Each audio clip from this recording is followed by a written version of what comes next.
Hello, hello. Welcome to our day 7 update. It has finally been a full week of us running this SSF journey to Tier 2 Rathma on the Druid. As we do. Um, on day 7, the main goal we had was to kind of chase the Splinter. I kind of figured that I'd try to level up on the way too, because might as well, we're just grinding maps. And, well, we have leveled up. But we have not actually found the Splinter. We had one Mendelin event the entire day. Just for the arcade, I think we've done like 20 something maps. I think like 25 or 26. Which is not bad. It's like a solid pace of killing maps. Like I may have done more and haven't noticed, but I think that's about what I've done.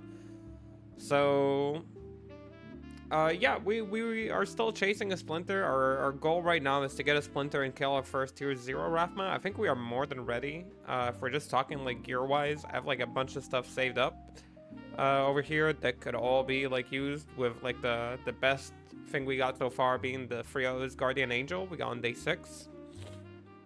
But we got a few other stuff that are like interesting, like 75 PLR amulets, some PLR belts, some res belts, max poison slams, venom wards.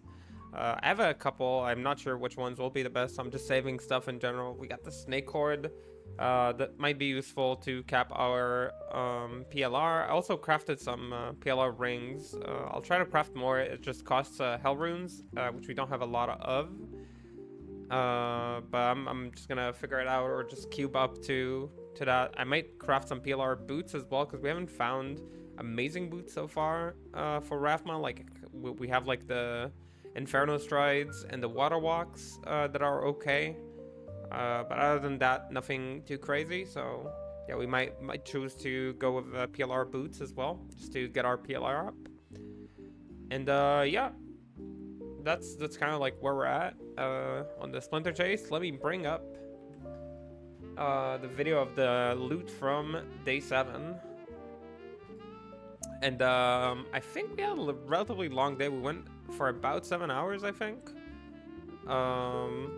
Is the video crashing? One moment.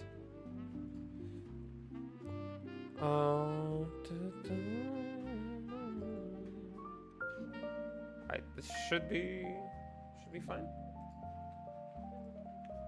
Alright, so first drop of the day was an unique amulet in the Ancestral Trials.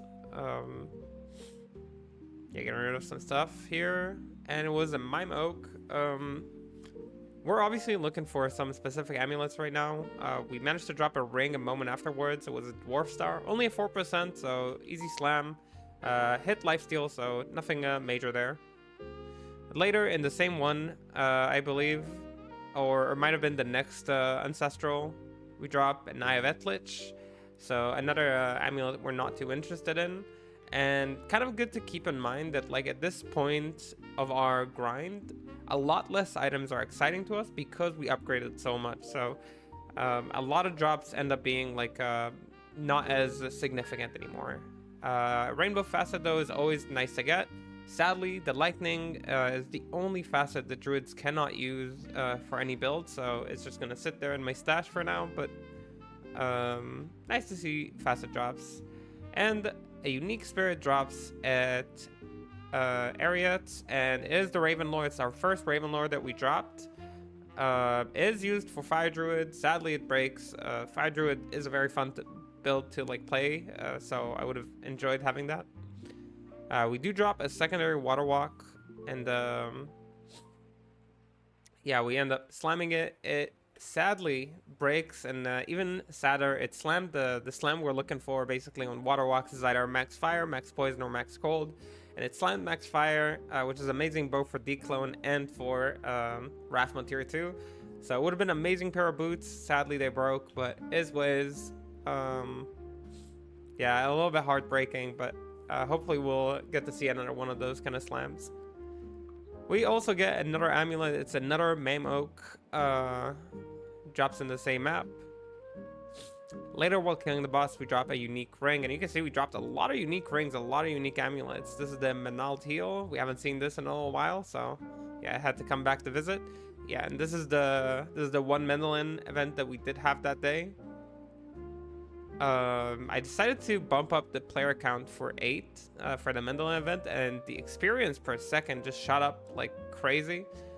You can see the new Act 1 Merc doing work, and I have to say, like, the amount of like upgrade the Act 1 Merc was for this build is I couldn't say to people who didn't see like how it changed. Like, I can say like it like half the time that it took us to clear a map, but like if you see it in action, it's like a whole different thing. Over here we drop an Andes helm. It's a second Andes, so we decided to slam it. We already have one pair, and was hoping for free sockets or max fire, max gold. Sadly, it rolled lightning resist, so nothing interesting there. Another unique amulet drops in Ariats, and wow, so much unique jewelry today. And this is the Seraph's Hymn. This is a pretty niche amulet. People think this is like a paladin amulet because it has +2 to paladin defensive auras, but who cares about defensive auras? This is effectively a +2 to all skills, damage to undead, and damage to demons with arrow to undead, arrow to demons, which is amazing. It's a really underrated amulet. We slammed it hoping for either plus skills, max to all. Sadly, it rolled just poison res, but this is a very nice amulet that a lot of physical builds should remember, in my opinion, especially against Declone. Drop another unique amulet in the same map, I believe, and this day I have Etlich again coming to visit us. We have still not dropped the Metal Grid, which is kind of like an amulet we're really looking forward to. And over here at the Guides, we see we have a lot of interesting items. Cerebus sadly rolls to the shapeshift skills, making it not very strong. But there's also a possible Tomb Reaver, a Death Phantoms, and a Venom Ward. Obviously, I can't use a Death Phantom, but it's like always cool to have a good one. So we do try to purchase the Tomb Reaver. It rolls the Battle Branch. Sadly, the chest rolls Duriel Shell instead of Venom Ward, even though Venom Ward is a lower quality chest. It's the one we are looking for. And the Death Phantom does roll into Death Phantom non-Oculus, so we decide to slam it just to see what it gets. Rolls 2 sockets, just like a fair slam. We drop another Venom Word. Basically, Venom Word is a super common drop, because breastplates are just so common, but we're looking for ones that have 7 or 8 max poison that we could slam with free sockets or really good other slams, so we have this flexibility once we start to itemize ourselves for Rathma. So that's why I always slam them whenever I see them and try to buy them. Over here at the boss, we drop a Messer. This is, I think, the 3rd Messer we drop, or the 4th even. This one rolled 238 ED, which is much nicer than the previous ones. We do try to slam it. Yeah, and looking for those 6 sockets to make like a very strong melee weapon. Sadly, it breaks. It breaks with ED and AR, which is pretty solid, like solid slam. So shame that it broke, but it's what it is. And this is our 2nd Hellslayer, and I just want to stop for you to see these stats. 198 ED, very, very high, near perfect, minus 32 to fire res in case you're running that Fire Claw. What an amazing Hellslayer we dropped. Of course, we go ahead and we slam it, and I'm waiting for me to press the button. I know I'm probably going to take a little time because I'm enjoying how good this Hellslayer is. The best slams we can get is like EDIAS, ISCB, and just IAS, and this one hits EDIAS for 314 total damage. This is near perfect slam as well. EDIAS can give you up to 120. The base was 198, so I think it was 4 off from perfect. Total off by 6 from a perfect ED Hellslayer. Which is an insane weapon. This is a weapon that could, even non-ethereal, could probably kill tier 2 Rathma. So this was super exciting. The chat demanded that I insta-box it, which, I mean, fair enough. So we did go ahead and pull our 1 puzzle box that we got the day before. We stuck it in, and now we do a little prayer. And I got 2 sockets. Yeah, the box betrayed us on this most amazing Hellslayer. Sadly, this cannot kill a tier 2 anymore. I do not think so, at least. being like non-ethereal and with 2 sockets. So a little sad over that one, but it was nice to see an EDIS Hellslayer hit so high. We dropped another unique amulet. I feel like this was like the 6th or 7th that day. The Nokazon Relic. We already have a perfect one, so we're not too interested in them anymore. We drop another Shaco. Try to slam it for these free skills. Rolls indestructible, which is not too interesting. Sadly, as you can see, the loot table didn't do the best that day. Yeah, and over here, after running some Uber Ancients, we managed to roll another pair of Drainers. We broke our first pair. This is the go-to gloves, again, for melee shifter builds, and for a lot of auto builds, for that matter. So we do go ahead and try to slam them. There are so many good slams for gloves that you really do want to slam them. You don't want to leave them clean.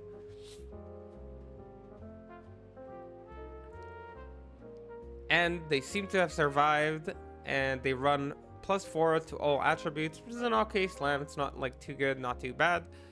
We put it on our Merc for a little bit to boost our damage, and here comes the highlight of the stream. We dropped an F Tomb Reaver. Tomb Reaver, for those who don't know, is probably in the top 3 weapons for tier 2 Rathma on the shifters, mostly because it gives so much all resistances, which is an amazing feature for shifters that kind of struggle to get it with their gear naturally. So yeah, Cryptic Axe, Ethereal. I think it's our first Ethereal weapon that is like that good for shifters, and sadly it rolls 2 sockets. If this would have rolled 4 sockets, it would have already been amazing. I decided to slam it. I don't know why. I think I was just excited about rolling such like an amazing weapon, Ethereal. So I figured out I'll just slam it to see what it gets, I guess. I think in my heart, I wanted to believe that it could be good, even if it is only with 2 sockets. I think that is technically impossible, but we did end up slamming it. We slammed it for only IAS, which only broke my heart even more, because if this was a 4-socket weapon, this would have enabled basically 4 FPA Tomb Reaver for Bear, or 3.2 FPA Tomb Reaver for Fury, which is basically what you want. It only costs 3 shells in Azad, which is also extremely easy to do in SSF. So all around heartbreaking, but still was like a nice to see kind of combination. Drop another unique ring. Wow, so many. The Nagel ring, pretty low roll, so we drop it back to the ground. Over here in Demon Road, we get our second Geats of the day, and this one was stacked. It had a Bone Flame, that was basically the only option, so we just bought it. Had a Steel Rends, possibly, a Cranium Basher, or a Gavel of Pain, Earth Shifter. Lots of good options on this Thunder Maul base. And it does roll the Cranium Basher, which is really cool. It's not ethereal, so it's not as strong as it could be, but it is very strong. And we were looking for a pair of Steel Rends for our Merc, and we do manage to get them. A little bit of a low roll, 12 to Crushing Blow, 67 ED, so below average for sure. But I figured I might as well slam these, see what they get, because they can all still be very strong. And the Bone Flame slam cannot be frozen. An amazing slam. I'm not playing Necro. It doesn't matter to me too much, but still an amazing slam. Really good for Necros. The Sea Basher rolls AR. Not too impressive, not too interesting. And I'm right now probably thinking whether I should or shouldn't slam the Steel Rends. We do end up slamming them with all resistances, which is very nice for the Merc. So yeah, we end up going the Steel Rends over the Drainers for the Merc. Towards the end of the stream, we managed to drop a low rune in the Ancestral Trials. It's the only rune we dropped that day, and it was pretty nice to have, since we just used our low rune to make a Fortitude for the Merc, so it was nice to get that low rune back. Over here in Jungle, we dropped... oh no, this is Ruins, actually. We dropped another Cerebus Bite, this one with 4 to skills, which is nice. The slam wasn't too important with enhanced defense, but it did roll well on the variable stats. We drop another Rune Sword, that is the Plague Bearer, the weapon of choice for rabies. Sadly, it only rolled 3 to rabies, so we didn't really feel like slamming it. And over here from the boss, we drop another demon machine, not demon slayer. I think we take a moment to clear here, and then we slam it. Now we already have a demon machine on our merc. That's the weapon they're using right now. I'll talk about like the whole merc setup because it was absolute game changer for us. In a moment. So let's see what this demon machine slammed. The base was about as good as the base that we had before. We have 284 ED, so nothing too insane on the rolls. So we go ahead and we slam that.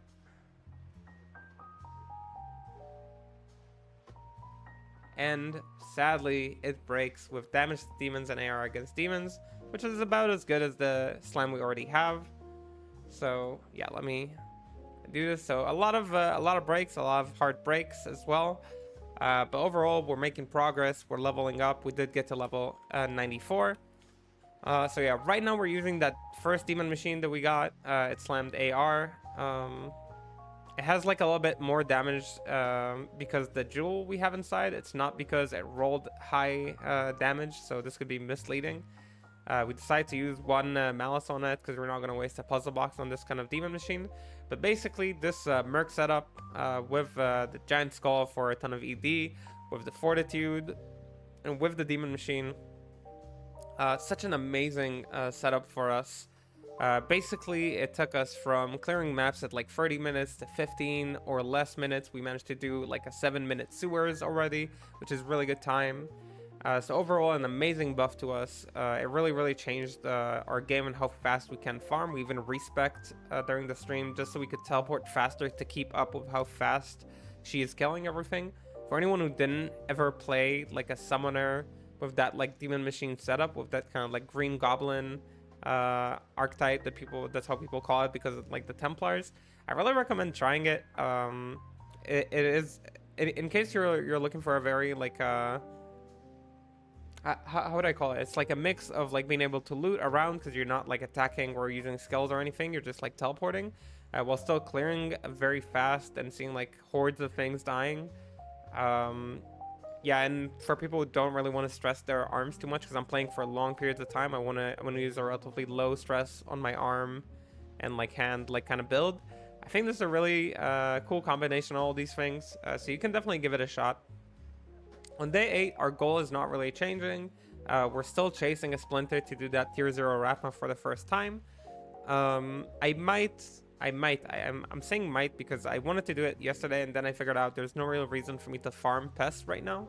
But I might farm a little bit of pests if I feel like it. But I mostly want to like chase those Splinters. We haven't dropped a single one yet. And we have like already like a ton of jawbones. We have a bunch of torches we can use. So yeah, for every Splinter we get like another attempt at corrupting an Annihilus. Once we do get one, I'll start farming more pests because we will want to get basically new Annies that are slam worthy, if that makes sense. We also got a bunch of keys from key events, so I will most likely not be farming keys anymore since it's just unnecessary for the most part. We'll just get them passively most likely from events. So yeah, that's kind of like where we're at. We are going to do another crafting session on day number 8 for weapons, hoping to hit something amazing. We're probably going to craft some rings or boots as well. We'll see what's available to us basically, and yeah, we'll keep rolling maps, looking for crafting materials, looking for new charms, re-rolling into skillers, hopefully getting our second skiller soon. And yeah, that's the plan. Okay, we're gonna keep doing what we're doing. We're now at the stage where we, in my opinion, kind of cleared right after 7 days. We cleared the beginning phase. We're established, we can clear maps. Our gear is somewhat what we want it to be. Like most slots are the slots we want them to be, other than like probably the Ravenfrost. But for now, that's like fine. Yeah, for the most part, we're ready. And all that's left is kind of to improve our charm inventory, improve our merc to kind of clear faster, and to start perfecting our bossing gear, both for Declone and for Rathma. So yeah, now we're entering the stretch, like the I don't know how to call it, like the middle stretch. It's probably going to be the longest stretch, where updates are going to be smaller. They're going to be less significant, but they're going to be, you know, a gradual kind of like slow build. And yeah, I guess I'll see you all whenever you join the Twitch to say hello, or like whenever somebody from the YouTube pops in. I know that I linked an armory that was supposed to show my gear in real time. It is having some server issues. I'm trying to look into it to see if I can fix it. If not, then I guess you'll just have to pop in the Twitch to see the progress and view it for the videos. But I hope that I can get it fixed today or tomorrow. With that said, if there are other questions or ideas of things that you think we should do, feel free to drop them in the comments or to hop by Twitch, say hello, and say what you think. And till the next video or the next stream, bye, and I'll see you then.